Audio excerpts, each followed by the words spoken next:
a presentation from Rosana, and then we're going to talk together between the two of us, and also bringing in questions from everyone into the conversation. So during Rosana's presentation, if you want to write down questions in the chat, please go ahead, and then we pick them up later.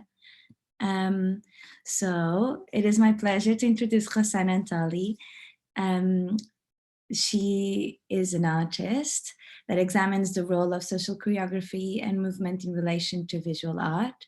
She works across drawing, sculpture, video, and performance to interact with and observe our movements, creating patterns out of ordinary human actions.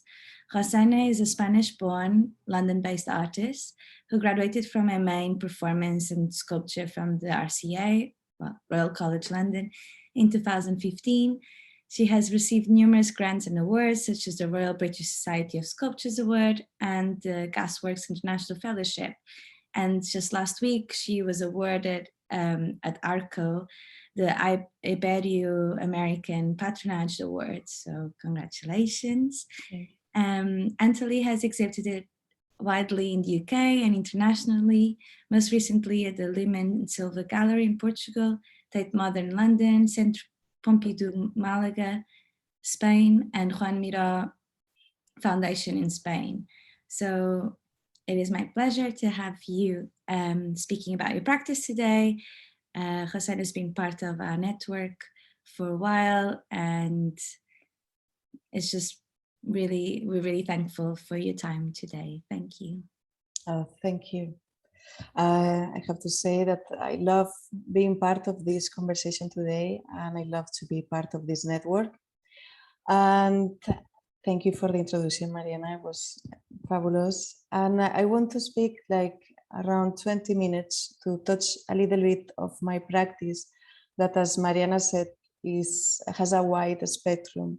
So I had a strong traditional background into painting and drawing, and even I was figurative, and nowadays I'm exploring different media, and the concepts are, as Mariana said, about what makes us move, why we move, and what are all these invisible forces, you know, that physical and intellectual forces that make us displace or move in one way or another. So I want to start sharing my screen. Let me know if you can see it well. And okay, so this is I want to start with the end. You know, this is the last exhibition I have done. This is my last solo show at St. Albans Museum in London, well, in St. Albans, very close from London, that you can still see.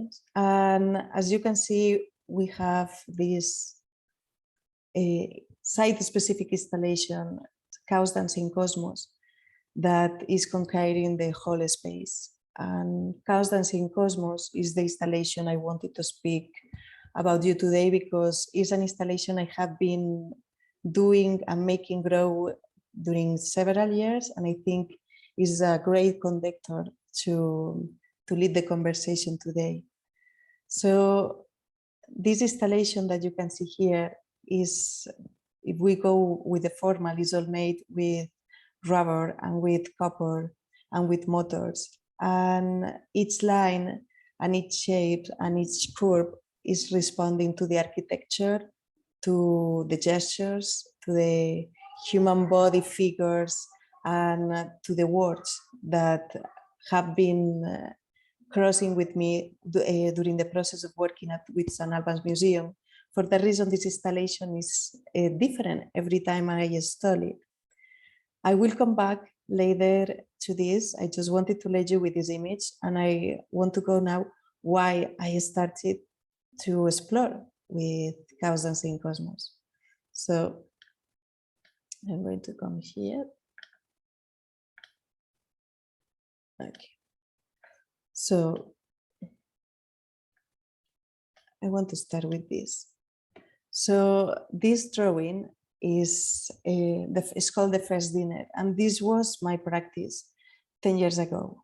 I started doing these huge drawings. This is nearly 4 meters long by 2 meters high, all with ink. I like it, this direct relation with the material, that if you draw directly with ink, any kind of a stain that is not well done is a ruined drawing. And I kind of like that challenge and the narrative behind it, and to put some symbols like the clock and the clip from the movie from Hitchcock and the different elements in the hands of the people and this kind of pose. And in this drawing you cannot see, but if you see, there is a figure that is me that has some eyes painted in the hand, like if it's moving. That was a video projected. So we had the drawing and we had a projection there that was in loop moving the hand. The hand was still and sometimes was moving. And that was, for me, is the start of my research into the performative, into time, when the limit of the painting was something I needed to break. I needed to break mainly because I needed to put time in the equation of my practice. I needed to put a time that I control, not the viewer that is standing in front of the painting. So with these video projections, is the performativity and time start to be present with it. And then learning about the time is when I started to work with performance. You enter into my website, you could see all the different performance I have been doing. And because I saw Pedro now here in the talk, I wanted to talk about this one that maybe is an inflection one. This was called Yves Klein Reply, that was made thanks to the support of a Spanish art network. And this performance was replying to the Yves Klein anthropomorphism artwork, where these models were stamping, painting in the wall, directed by a male. With this, he was conducting everything. They had no voice. So for me, that during my master's at Royal College of Art, I was starting to question what kind of performance have been done and how we can revisit it, and how we can use painting and the graphic, and the lines into the space. I think this performance was the first one. This performance is performed by Sarah Kent, that most of you that live in London know, because she used to be a big art critic in UK, and also responsible of exhibitions at ICA.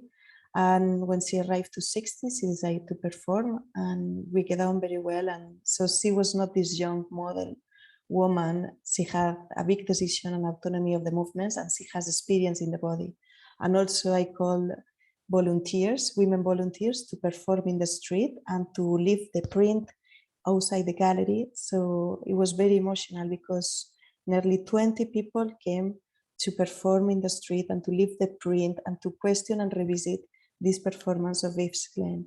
And for me, it was clear that I was trying to break something that was a little bit tight for me with the painting, that was formally the bidimensionality of the painting, but also embracing this immersive scenario with the performance, with the audience, with the exhibition space, considering it all as a whole, like a musical score, not just an individual work that I place there, but thinking all the time in the artwork, like in relation.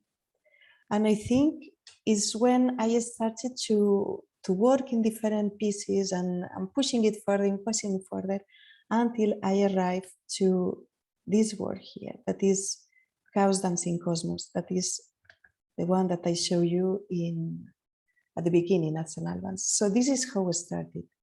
I got a commission by Joan Miró Foundation to have a solo show there. And I was in a point of inflection because I didn't want to do anything I did before. And during my master's, I just focused in performance. I didn't paint.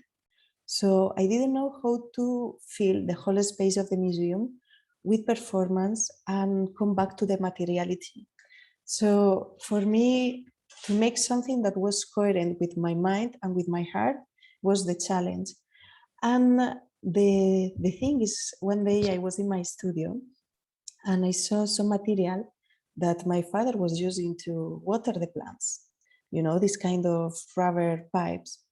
And I could see, because my studio was above the fields, I could see that the line was making a drawing in the space that was conquering the whole field around my studio. And then is when I decided to start working with this material that is very similar to rubber, you know, to the caoutchouc. So I started to work with it and I saw that was very easily moldable and I could draw in the space. So in the museum, I did this whole installation that I translate the architecture of it and the movements that were happening in the museum with these shapes. And if you can see in this image, in the roof, you can see 3 motors. These 3 motors are placed and they are spinning always. They have a circle of rubber attached to the motor. So if we don't put the motor touching anything, they will be doing always the same loop, the same turn. But what I did is to make them have some friction with the sculpture. What happened with it? Each motor have a different grade of friction with the sculpture. The first motor didn't barely touch the sculpture, and the second touched it a little bit, and the third one had a lot of friction. This makes that the friction, that the touch, makes a resistance. And resistance is a word that I love to explore in my performance, in my paintings, in my sculptures, everything. What means to be resistant to something? You know, what is our inner resistance, you know, physically, emotionally, and everything. So here, these motors, when they touch and they make the friction, later and they spin, the spin because of the touch, it just live in a different way. So I could give some humanity to the installation, because I made that the mechanical loop, the mechanical spin, changes every time and had a random loop, a random spin, making it human. Because one thing I love about the human body, about our bodies, is that we have an inner resistance to repetition. We cannot do twice the same gesture. We cannot repeat the same movement twice. And that is something that for me is extraordinary, because we have an inner rebellion towards that. And we keep on managing, planning these timetables, these routines, these repetitive actions, these habits, but our body is against these kind of similar repetitions. So here in the as a John Miro Foundation, I managed to do all the space like with this kind of sculptures. You see, we had these 2 big sculptures that were suspended on the roof with a motor, and they were spinning, and they had the shadows under them. And I had 2 big projections on the walls. I have the installation, the sculpture that you see in the background is the sculpture that I showed you in the first image, and this is the second one. So it was suddenly, the whole gallery was all in movement. I considered the lights, I made an audio with a musician.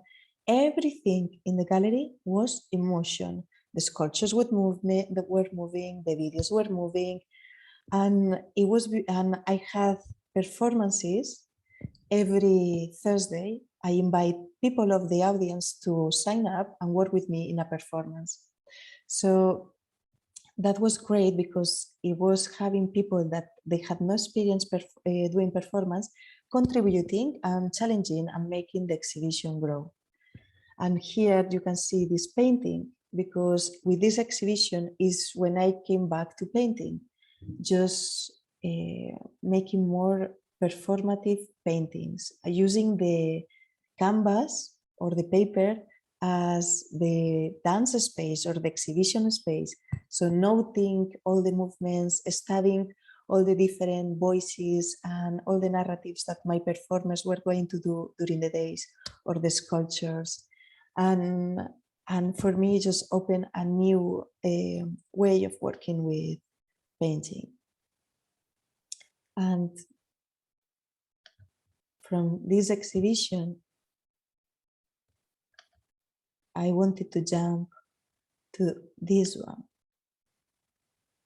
So when I was working with a Jamiro foundation, with movement, with our gestures, with the expanded line in the space, and I thought what I have been researching during my master's, that was about social choreography and our quotidian gestures, like all of us are performers. So then with the support of Art by Gallery and Arts Council UK, I could create the project Virtual Choreography, that I think is my most ambitious project, because it's a lifetime durational project. So what I do is you can enter to virtualchoreography.com, and there you can see in all the different cities I have been invited to do the project. So when I go there, I just record. I ask the people to give me 1 minute of their time and to think in what gesture they do most during the day, like a self-reflection of our movements.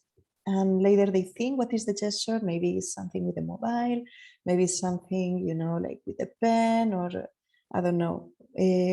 Later I ask them to decontextualize it and repeat it, because then is when we can bring the essence of the gesture and the pure choreography. So if you do this with a mobile, you remove the mobile and you just do this with a finger for a minute. Later, with all these gestures that I record, I translate it to the studio. So we record them again in the studio with a chroma to isolate the hands that we have been recording. And later, you see, this is the chroma. And later, I create these virtual choreographies of each city that I'm invited. This is the neighborhood of Hackney, that is where Art by Gallery was located, and with 3D we create the architectural elements that they serve like reference of our geography location.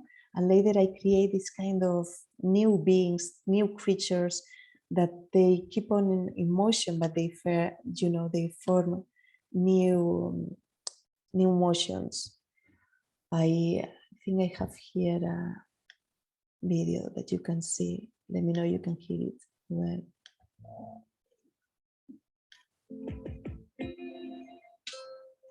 A second. Here.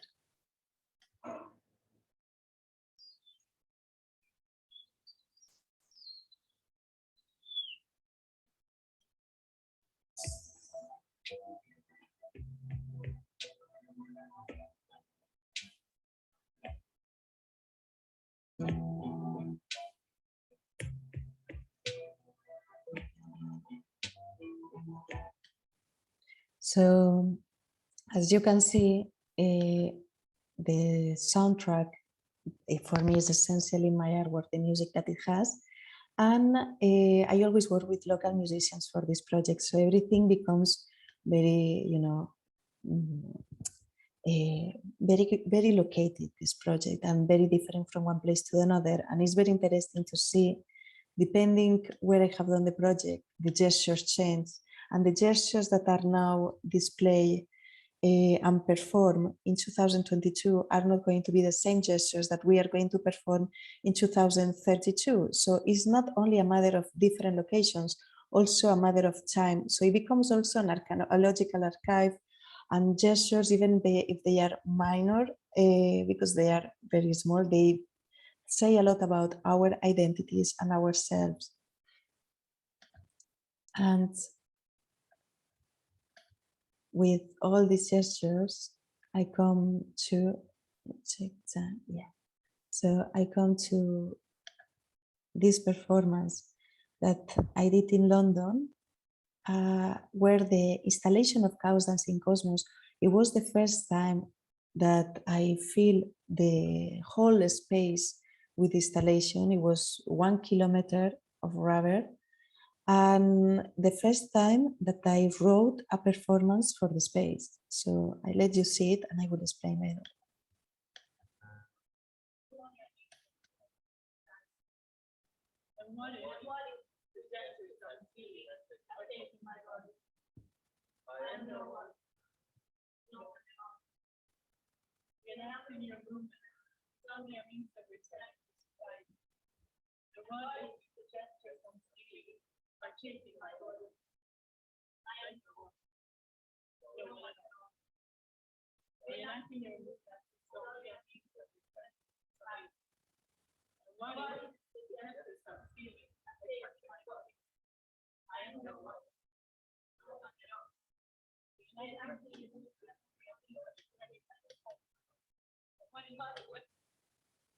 Here you can see that the performance, what I did is to take the script of a movie from the 60s, a Japanese movie called The Face of the Other, where a guy had an accident and he's rich and he decided to put the face of another person.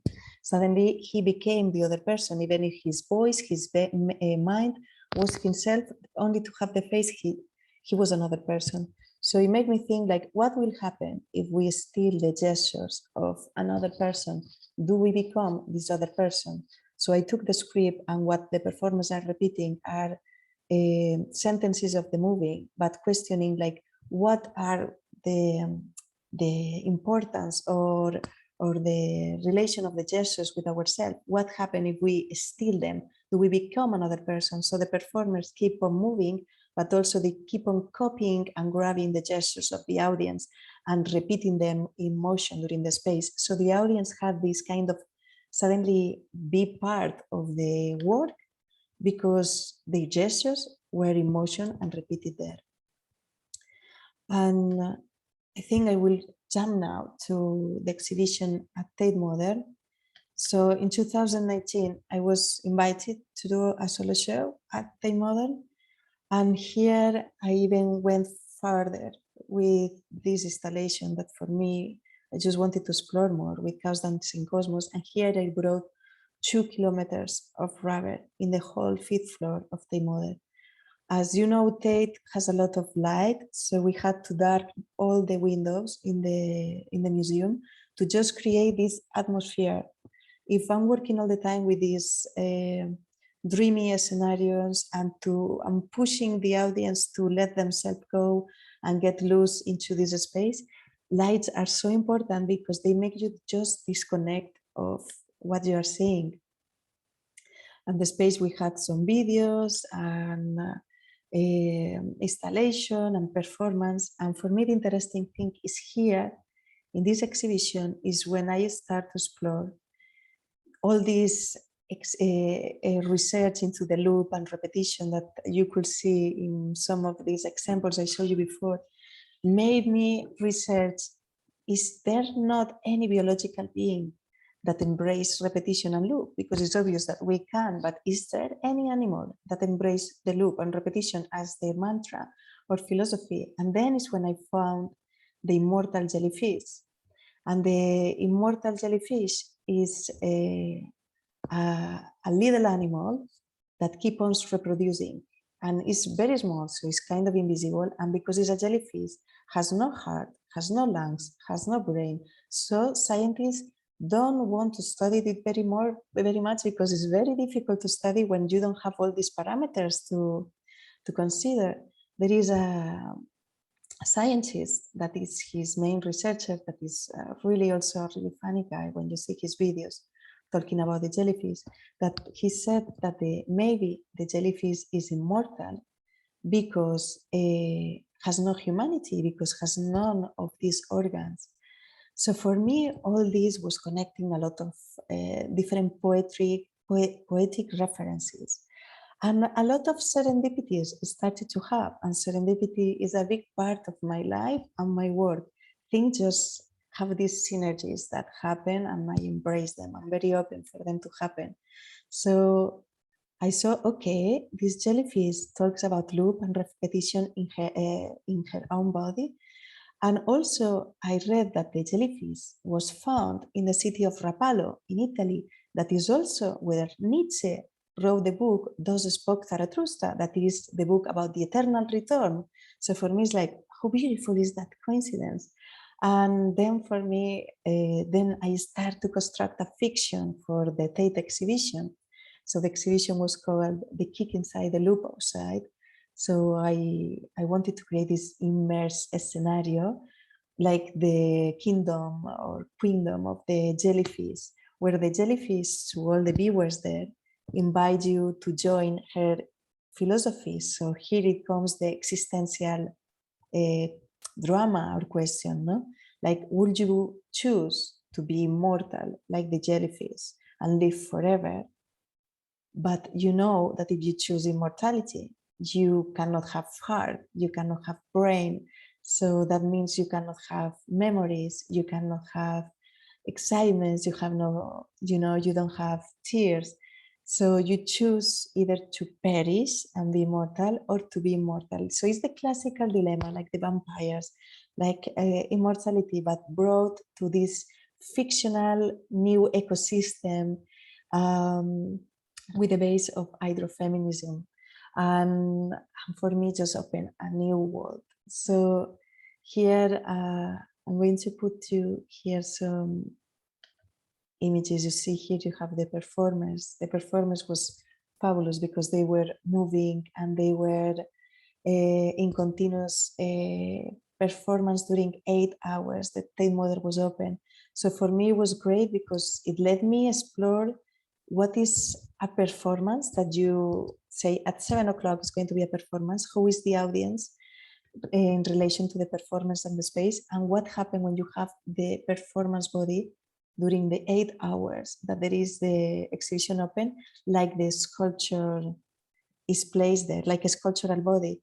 And what happens when you're in a floor, like the 5th floor of the model, where you know that you have a certain freedom of action. So only for you to see.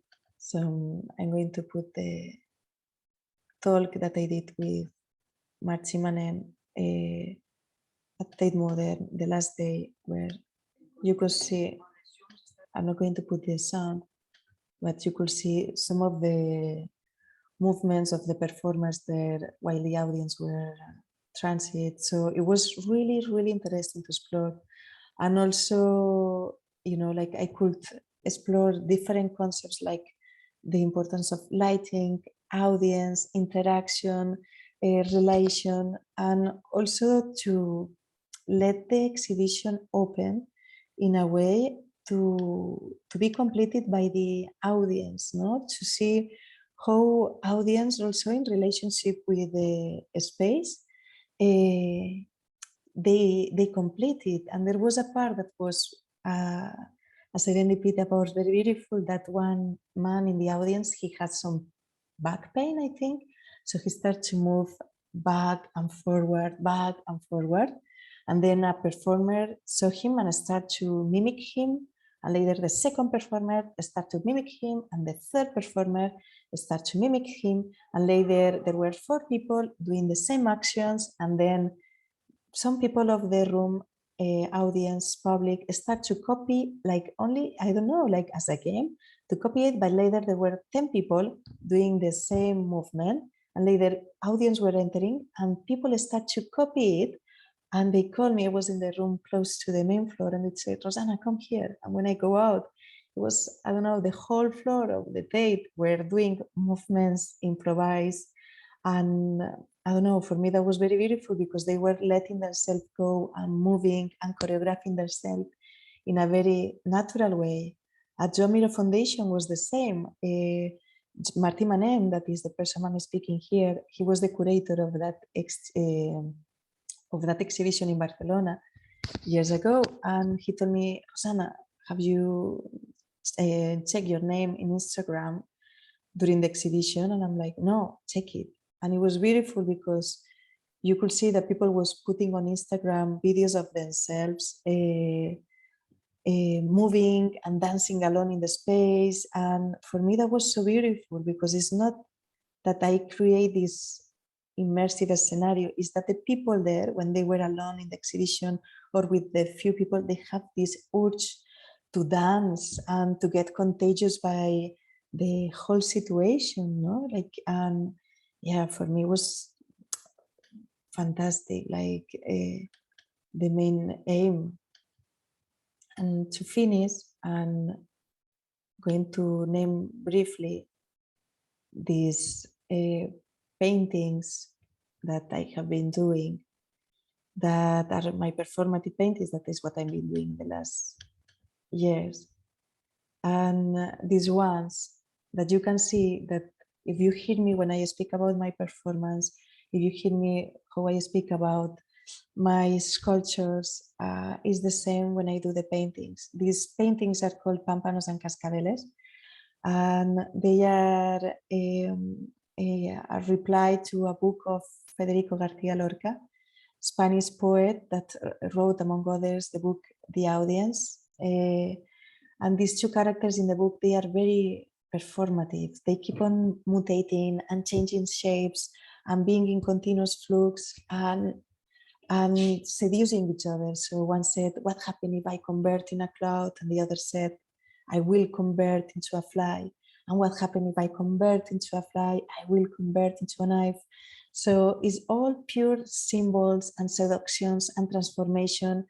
And for me, it's this performative that I find in literature and poetry.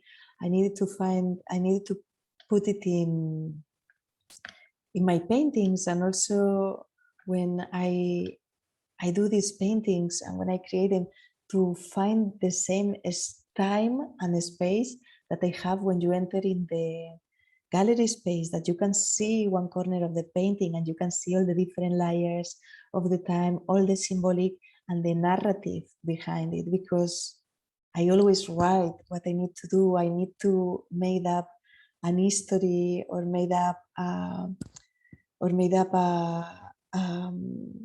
fictional narrative where I'm going to explain the concepts I'm researching. And finishing with the exhibition at St. Albans Museum, but now you can see here is 1.5 kilometers of rubber. This exhibition is created by Ina Allen. And with Ina, we brought Chaos Dancing Cosmos to the Hertfordshire University, and we did an installation in the space, but here we wanted to bring it more and also to revisit it. This exhibition was postponed twice because of the COVID pandemic. So in 2 years and 1 year of lockdown, that I even stopped producing, I just wanted to read, and I was producing my book, and I wanted to think what I was doing and what was going to be the next direction of my work. I wanted to revisit this installation. So for here at St. Albans Museum, if you have the chance to go, it's going to be open until mid-March.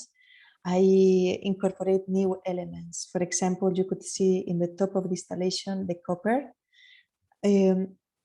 At Centro exhibition in Madrid, I started to put water, but here I use it more for the dialogue. And here, because of COVID, I could not let people enter inside the installation and move and change their social choreography and mix with the installation.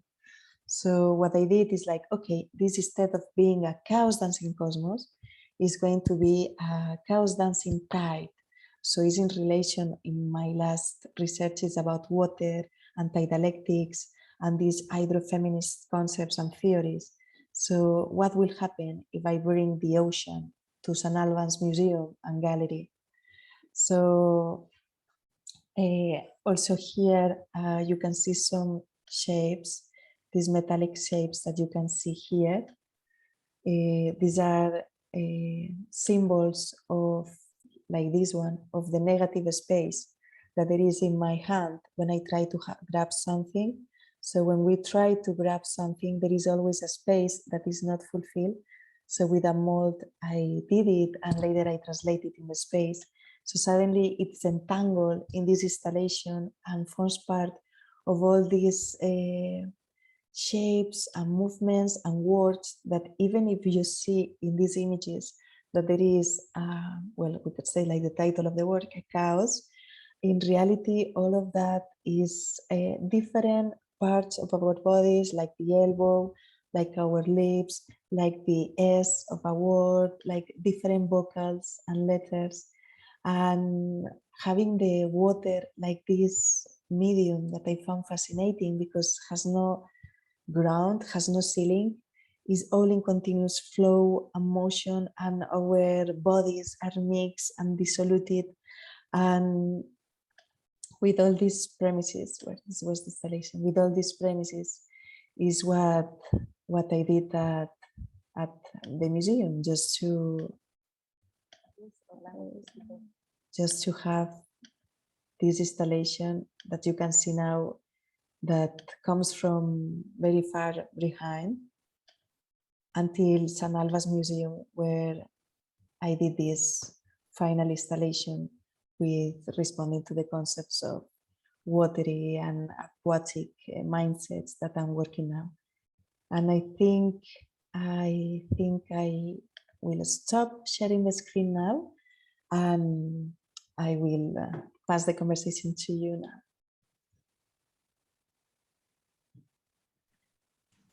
Thank you so much for that. That was really wonderful.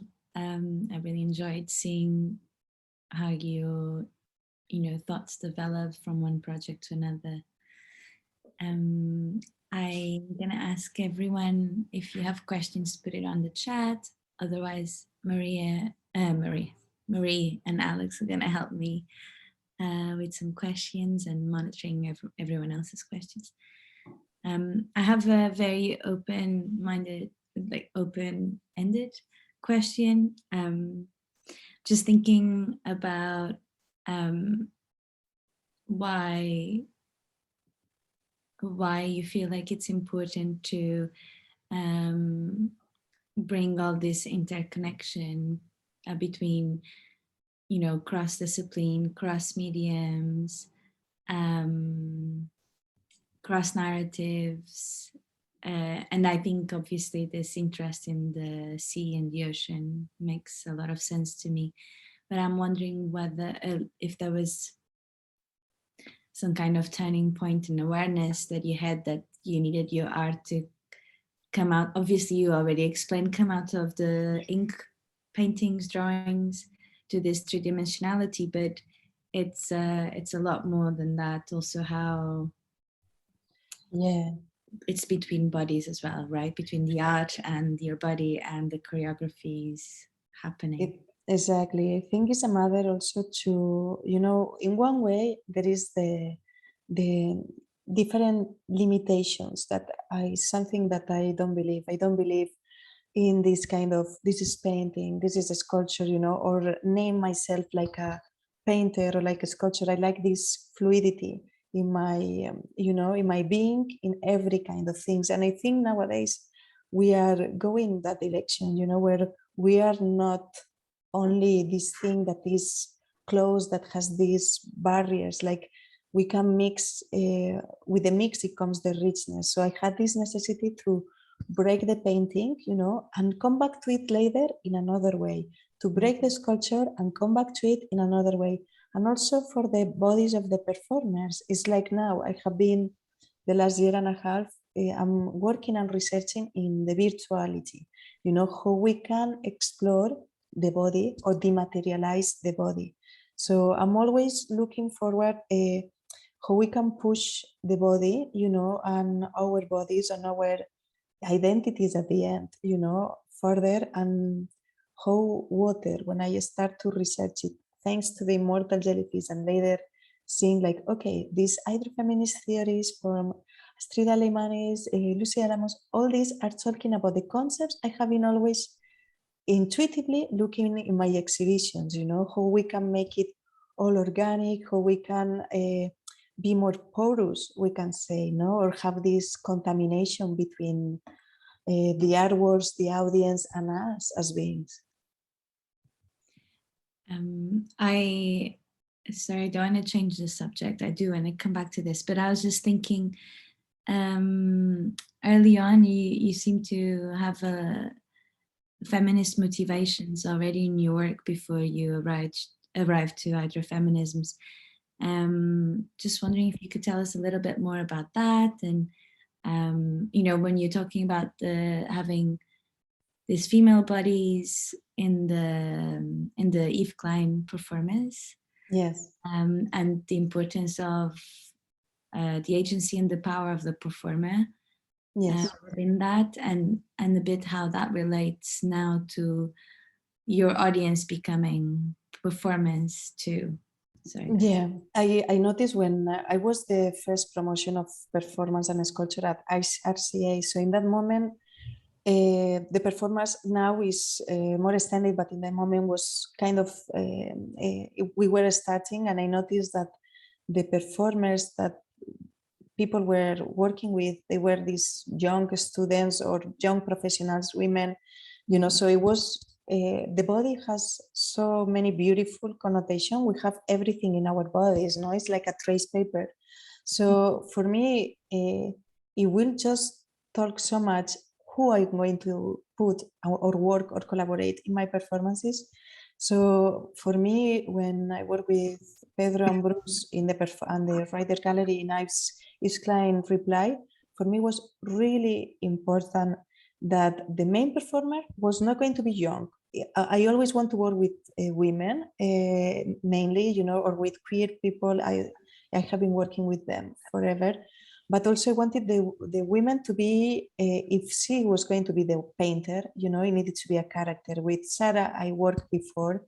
She's a badass woman, very intelligent, you know, like, and rock and roll. And the women that participate for me was beautiful because we place ourselves in the street, and suddenly to see all the bodies in front of the street, 20 bodies were the whole street of Herald Street, you know, and cars could not pass. And we were there as women just standing up and later putting our bodies, listening to the music in our artworks in the floor, you know, and making our prints there. And I don't know, Pedro, if you want to collaborate, because I think this is open to speak, but for me was a very strong statement, you know, like to say like, okay, this is our bodies. We are revisiting these artworks that are necessary to revisit, you know, to say how we want to say things nowadays. And later, all these hydrofeminist theories, it just, I cannot conceive any artwork or exhibition nowadays without being in relation with that, you know, and I'm funding a lot of curators and researchers, but we are in the same page, and we are trying to find what will mean, you know, to think in water, you know, or also climate change comes, you know, that the water keeps rising, the ice keep melting. So I guess like it's just really connected with everything is happening now, and how we see we relate at bodies. We always have understood ourselves like closed individuals, separate from nature, empowered, and right now we know we are porous, and we are in continuous exchange of things with the others. I'm going to bring in some of these questions before I start. May I interject? Yes, just to, yeah. I was lucky enough to be there in Herald Street when Rosana performed, and apart from the whole issue about empowerment and agency that the piece actually wanted to reclaim from that original performance, what I found really powerful was the idea of democratizing the the performance. It was in two parts. So a portion of it, Sarah, that was established, well-known performer, was inside the gallery, but these volunteers were reclaiming the public realm. They were on the street, kind of taking possession of it, like, which I think it is something. We even closed down the traffic during that time. So it was, you know, almost without a permission. Actually, we actually blocked the street and claimed it for the performance. And I really think that there is a lot of that to be done about reclaiming our public realm. That was very beautiful for me in terms of what the performance was speaking.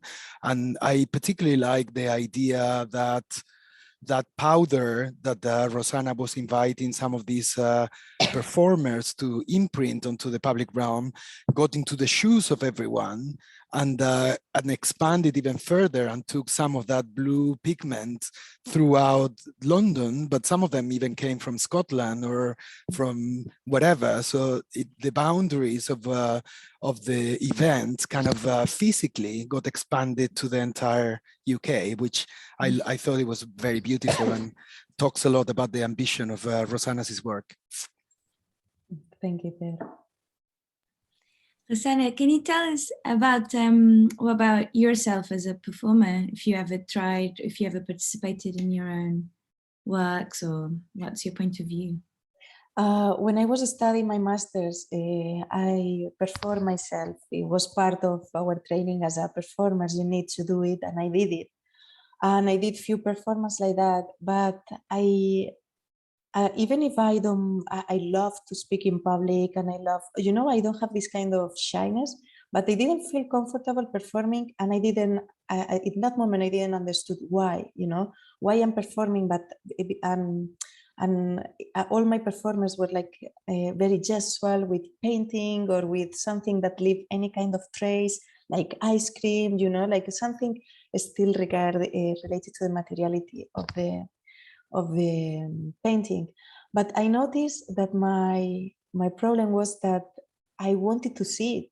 I was not comfortable because I wanted to see a performance, and that is because my eye was trained as a painter. So as a painter, you have the whole canvas, the whole picture, and you know what is happening, and you can see everything how it's growing. And I'm a voyeur myself. I'm a big voyeur.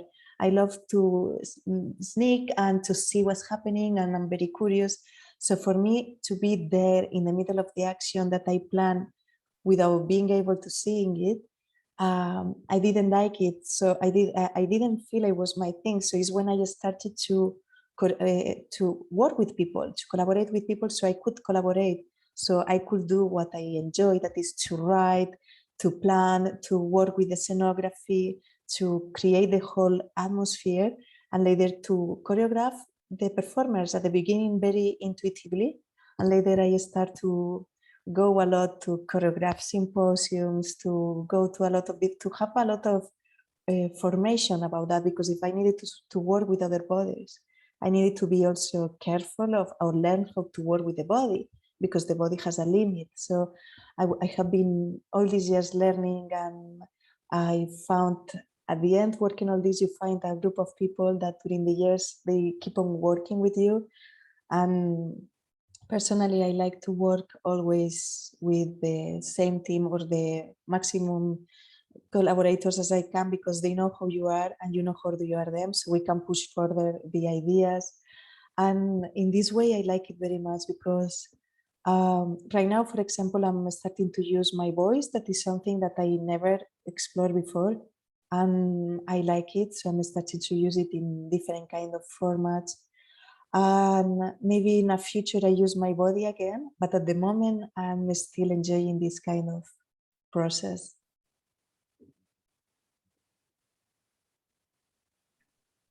Thank you. That's very interesting. So did you say you just started working with your own voice as well?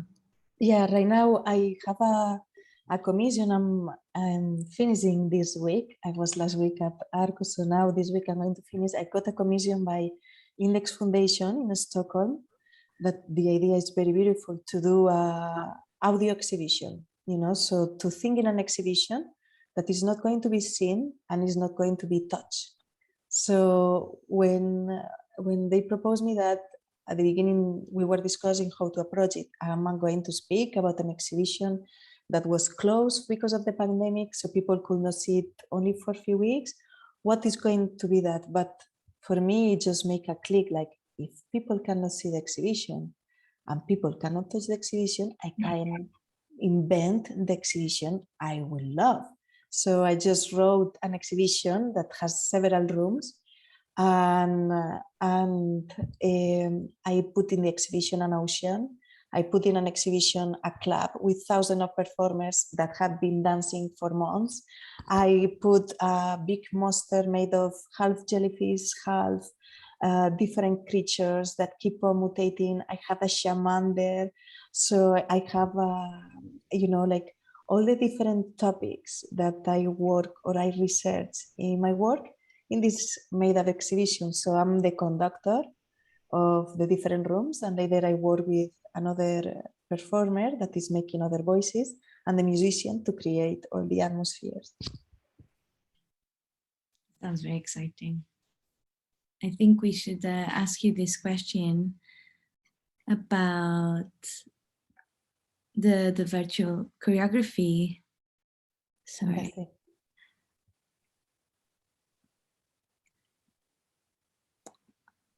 Oh, so sorry. I'm just lost here, but the virtual choreography was so at Arbeit Gallery. Yeah. Virtual choreography was experienced in different places. For Arbeit, obviously it was very centered on a specific time in Hackney Wick, a lot of builders and skateboarders. But what about other places, and are you still collecting gestures? So here I was just thinking about how, you keep adapting to each space, and this idea of not being physically in the gallery or being able to touch it. And then exploring the sense of sound instead. And the project you show is the digital project. And I think it's really interesting how you're always challenging this perception of bodies being in the place in terms of not just the work, but also the audience. Yes. And yeah, for me, yeah. I was just wondering I'm not sure I'm asking this question appropriately, but so I guess about maybe different communities as well, different types of people, if there's something like that you have explored, not just where, but also the locality. Super important. Like, for example, when we work with our gallery, in Hackney Wick, we like Hackney Wick not only because the gallery was there, also because of the different communities that they were living there. It had this conjunction of people, and the gestures could be interesting. And when I have gone to Madrid, to Valencia, to Alicante to do it, we always choose this neighborhood, that has these kind of similarities, because we want something that is not homogeneous. We want something that has diversity, and where we can have this richness of the area, something that is in construction. And obviously, is something you need to learn. Like, big part of the residency I did with Art by Gallery was to find the formula to develop the project, because at the beginning I went with my big camera on the street to have very big quality of the images. But when people see me with the big camera, they didn't want to stop, because it was very aggressive to have the camera there. So I have to go with my mobile. With the mobile, they stop. Later, if I tell them, hi, I'm an artist, they don't stop.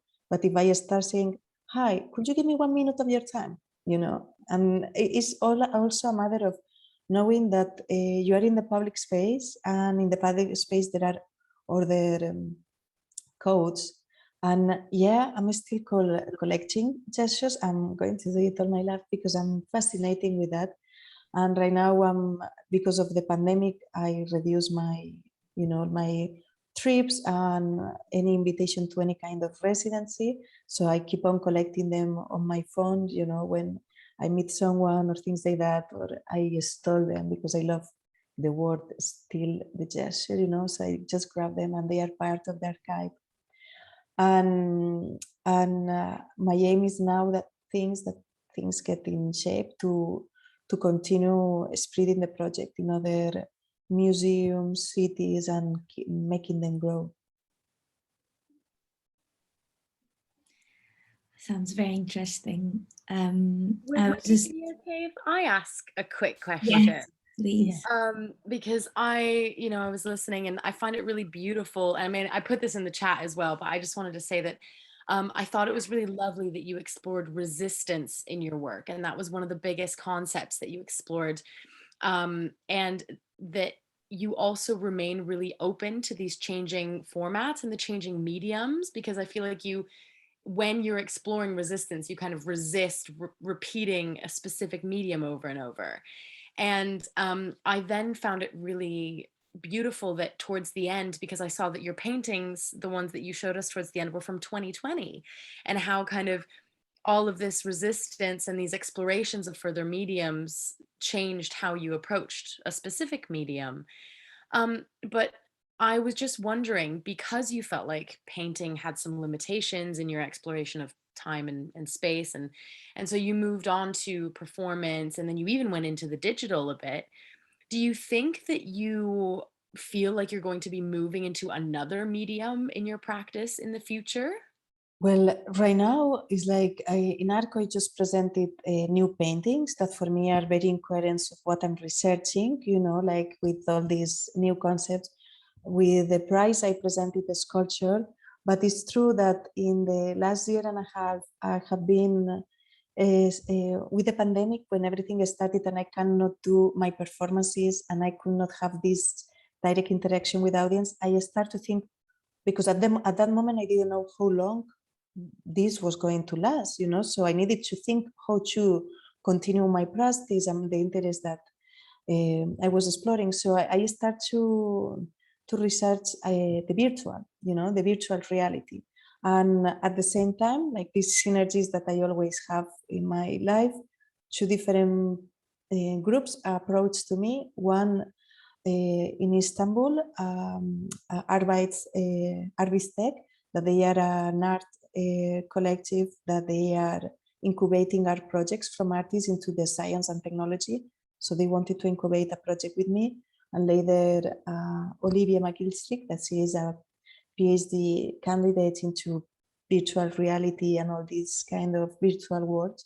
So I have been 1 year and a half learning, because for me, working in the physical space, to change to the virtual is a big change, and the materialization of the body. And suddenly, one of the things that I found, that is what I'm working now, and hopefully we are going to present it this year, is that the virtuality gave me a new approach to this exploration of the bodies that I was doing, that is the avatar. Because if I record a performance to myself, you can see that I identify as a woman, that I am this kind of age, that more or less because of the tone of my skin and my nose, more or less where I am, where I'm from. So the body has a lot of connotation. You see my clothes and you can see what kind of music I can listen or what kind of style I have. So I see that the body has a lot of connotations. But if I do a performance in the virtual, I can use the avatar, so people can express themselves through, I can use what avatars have been used into video games, but into the performative and the contemporary world, art world, like how we can identify or use these avatars as identifiers of ourselves and still keep on exploring identities. And also the virtual world for me has this aquatic medium, because you can move freely around there. At the beginning is a little bit funny or busy how you can move, because you have the 3 axes to move, so it's fascinating. So I just want to keep on exploring, like different things without leaving one or another, but to see how my research, what demands my research, and be coherent with myself. Thank you for answering that. I think it's so incredibly interesting how we explore identity, and that you can kind of manipulate that a little bit through choosing different things that in a physical body you don't really have the choice to change, but then through these avatars you do. Thanks, Rosana.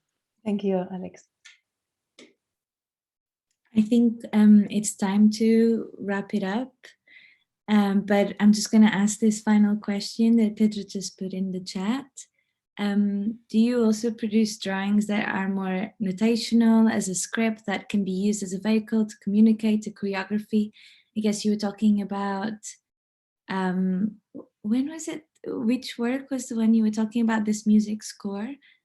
In everything, because for me, everything, I plan it like a musical score, you know, the exhibition, the paintings, the performance, like everything needs to have a silence, it needs to be a repetition, it needs to have different notes there. So I imagine when I plan a painting, a sculpture, or an exhibition, I always try to hear how it sounds musically, you know, because I'm very meloman, but I don't know anything about music composition, but I hear and I love music. I'm obsessed with it. So And for do me, do you use any drawing or any tools to that's something that's a very good question, Pedro, because that's something I'm doing recently, because I always have my notebooks where I have all these drawings and these sketches, like my scores for later doing the artwork.